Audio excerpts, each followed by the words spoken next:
Kupwad एमआयडीसीत क्रेनचा high voltage विद्युत तारेला स्पर्श, 2 कर्मचाऱ्यांचा जागीच मृत्यू.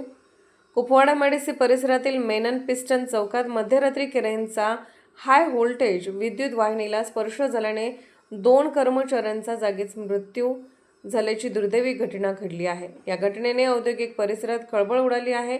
मृतांमध्ये प्रदीप दिलीप खराडे वय 41 राहणार यशवंतनगर कुपवाड आणि रोहिदास भगवान उत्तरे वय 32 राहणार शिवशक्तीनगर कुपवाड याचा समावेश आहे. मिळालेल्या माहितीनुसार एका मोठ्या इंडस्ट्रीयल बॉयलरची क्रेनच्या हुकाला जोडून वाहतूक केली जात होती. यावेळी क्रेनचा हाय व्होल्टेज विद्युत वाहिनीला स्पर्श झाल्याने हा भीषण अपघात घडला. दरम्यान एवढ्या मोठ्या इंडस्ट्रीयल बॉयलरची वाहतूक करण्यासाठी योग्य वाहन व सुरक्षित वाहतूक व्यवस्थेचा वापर करण्यात आला होता का, याबाबत प्रश्न उपस्थित होत आहेत. या प्रकरणात सुरक्षेच्या नियमांचे पालन झाले आहे का, वाहतुकीचे नियोजन कोणी केले आणि निष्काळजीपणा झाला का, याची सखोल चौकशी करून दोषींवर कारवाई करण्याची मागणी होत आहे.